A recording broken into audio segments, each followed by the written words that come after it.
Hey there guys, it's Connor here with Chrome Designs and thank you for watching this video. Today I'm going to be showing you how you can import shapes or text or anything in the Cinema 4D realm and just import it to a real life image. Like as we see here, I've just got some text, Connor. If you just go ahead and render it out, it may take a while because of the settings that I used. But it looks as if it's actually there. Maybe the colours are not the same. It doesn't maybe fit in, but you can always colour correct that later in Photoshop. Now let's get started. Oh, and I also made it background there. But you can let's get rid of that. So go to File, New, and just want to start off. Now you want to have your image that you're going to work on. So once you've found an image, I recommend if it's your first time, maybe go for an easy image like this. It's quite lateral, it's quite straight, and it's fairly easy, to be quite fair, as opposed to one that's not easy. It's like not natural and it's bendy and whatnot. And the more objects, like the more things adds in the way, the harder it'll be as well. But now you go to File, New. You want to make a new background. So just go to the light and go to Background. Nothing will happen. You need to add a material. So just double click in this space down here.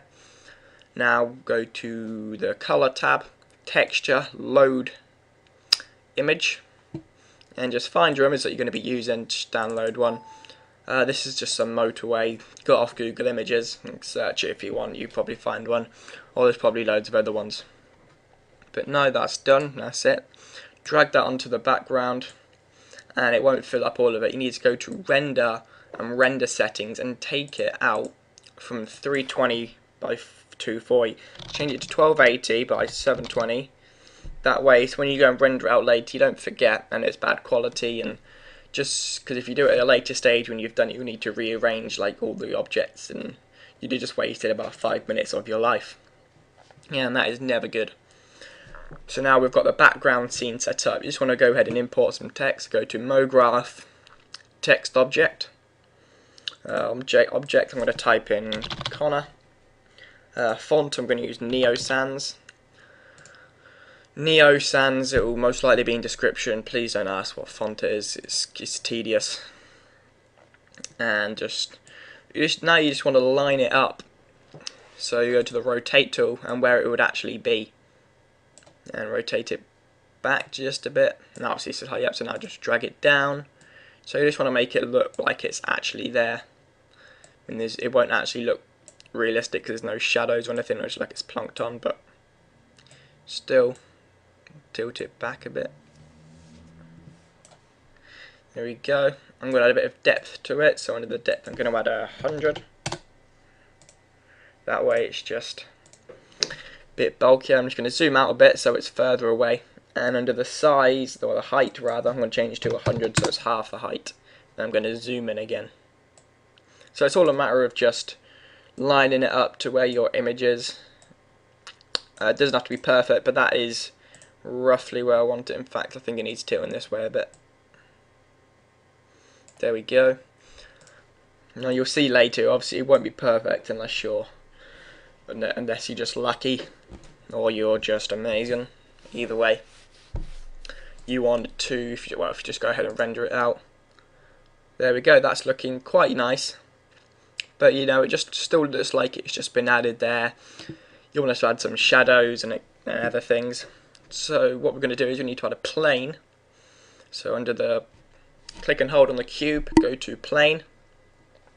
Now you just want to go to the rotate tool and you just want to locate it on the floor that the text is going to be sitting on. Now this is where the light is going to, this is where the shadows are going to be placed. So this is it's going to be transparent, but getting all muddled up here, it only recognises the shadows, so it doesn't pick up. You don't know, it's not like a big black square. But now you just want to try and get it even so it's actually sitting on the floor. Do it the best you can. There we go, that's coming along. And then you can make it bigger by just clicking the little squares at the ends. Now you want to make it quite big so it's not a hard cut on the lights. Maybe take it back just a little bit. I don't know. It's really hard from this angle. No, in fact I'll leave it. It doesn't matter. But I'm just going to lower it down a little bit more. Like so. Now under the plane, well, the background material, click Control and just drag it up to the plane. Now this copies it, so if you render it out, it will be on the background. But you notice it's still a big black, so under the plane you want to add a compositing tag.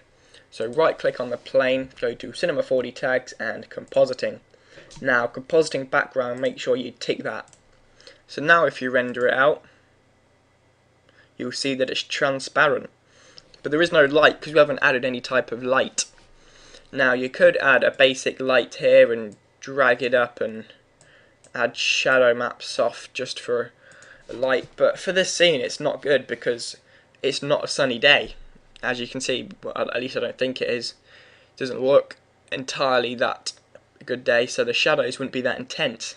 So I prefer to steer away from just the lights, and I just prefer to go into render settings, effect and ambient occlusion. Now maximum ray length, I think we should change up to 140 and just add a bit of contrast, maybe 35, not 365, 35, there we go. So now if we render it out,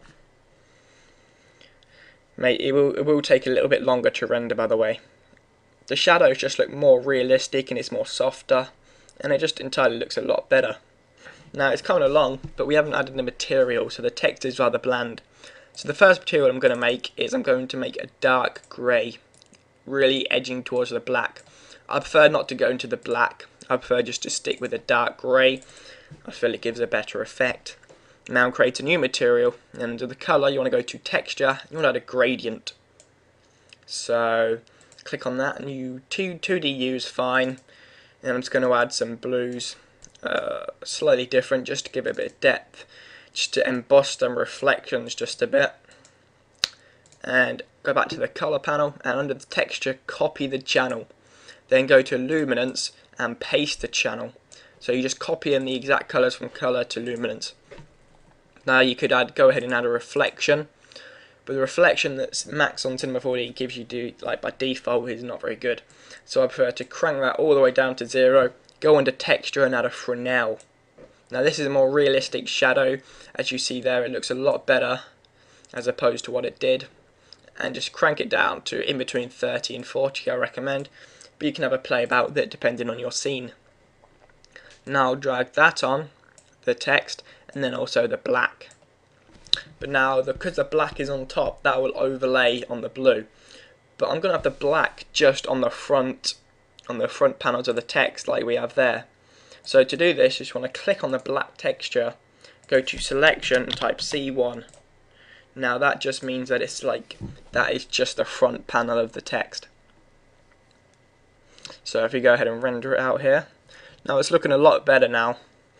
It's not perfect on the floor, but we'll adjust that later just by tilting it and lowering it down. But on the text object, I'm just going to caps, fillet cap, and radius, I'm going to crank it down to about 3. So now we'll just create a nice cap basically, so the blue's going around the edges. Just looks a little bit better, in my opinion, that is. But that is coming along rather nicely. I'm now going to reorganize the text, like the blue's a bit, the C's a bit low, but then the R's a bit high off the floor, so we need it rotating towards the R. So rotate it down that way just a tad, render out. Now most likely we'll not get this perfect, so I could just be cutting it short, but just go ahead and rotate it and move it until it's alright.